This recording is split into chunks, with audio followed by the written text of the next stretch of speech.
বাংলাদেশে আওয়ামী রাজনীতির চর্চাই ছিল মিথ্যার উপর ভিত্তি করে গণতন্ত্রহীনতার রাজনীতি।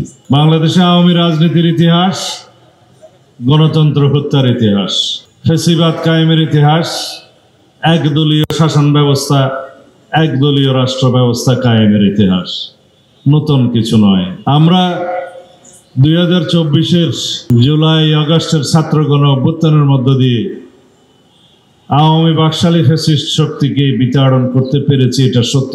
কিন্তু আওয়ামী ফ্যাসিবাদী শক্তির, মাফিয়া শক্তির মূলোৎপাটন এখনো পর্যন্ত বাকি আছে। আওয়ামী বাকশালী শক্তি যে এই দেশের রাজনৈতিক শক্তি ছিল না কখনো, প্রমাণিত হয়েছে ভারতে আশ্রয় নেওয়ার মধ্য দিয়ে। এবং ভারতে আশ্রিত থাকে তাদের সহায়তায় বাংলাদেশের গণতন্ত্রকে অস্থিতিশীল করার যে প্রবণতা পায় তারা ষড়যন্ত্র করে যাচ্ছে তার মধ্য দিয়ে। এদেশের রাজনৈতিক দল ছিল না আওয়ামী লীগ কখনো। আওয়ামী লীগ কখনো গণতান্ত্রিক দলও ছিল না, একটি মাফিয়া ফ্যাসিস্ট শক্তি ছিল গণতন্ত্রের মুখোশে আলকেল্লা পড়ে। সাংবিধানিকভাবে শেখ মুজিবুর রহমান সংসদে দাঁড়িয়ে চতুর্থ সংশোধনের পরে নিজেকে রাষ্ট্রপতি ঘোষণা করলেন, ওখানেই শপথ নিলেন। তৎকালীন রাষ্ট্রপতিকে তৎকালীন মোহাম্মদুল্লাহ সম্ভবত তাকে রিজাইন করতে বললেন। বলা হলো তোমাকেও দেখা হবে। পরে একটা স্টেট মিনিস্টার ভূমিনা বানিয়েছিল। এটা রাজনীতি আওয়ামী লীগের বাংলাদেশের ইতিহাসে বিদ্রোহিত। তত্ত্বাবধায়ক সরকার ব্যবস্থা প্রতিষ্ঠার মধ্য দিয়ে তত্ত্বাবধায়ক সরকারের অধীনে বাংলাদেশে জাতীয় সংসদ নির্বাচন অনুষ্ঠান হবে। এই দেশে যারাই গণতন্ত্র হত্যা করবে তাদের পরিণতি এরকম হবে। আর একটি ইতিহাস রচিত হয়েছে সুপ্রিম কোর্টের আপিল বিভাগের রিভিউ শুনানির মধ্য দিয়ে দীর্ঘ বিচারিক প্রক্রিয়ায় তত্ত্বাবধায়ক সরকারের পুনর্বহালটা স্থাপিত হয়েছে।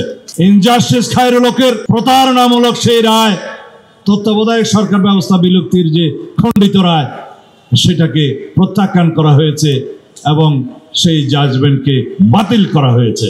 তত্ত্বাবধায়ক সরকার ব্যবস্থা প্রতিষ্ঠার মধ্য দিয়ে তত্ত্বাবধায়ক সরকারের অধীনে বাংলাদেশে জাতীয় সংসদ নির্বাচন অনুষ্ঠান হবে।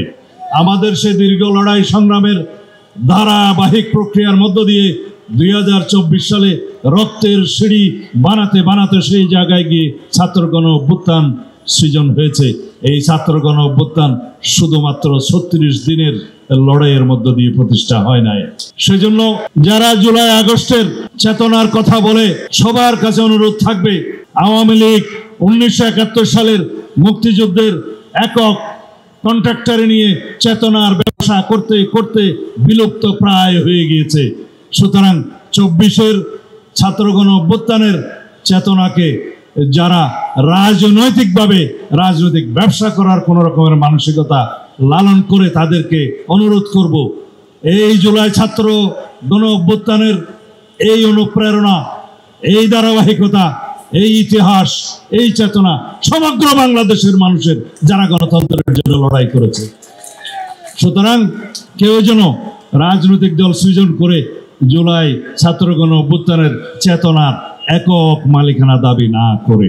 রাজনৈতিকভাবে চেতনার ব্যবসা যারাই করে তাদের পরিণতি শুভ হয় না।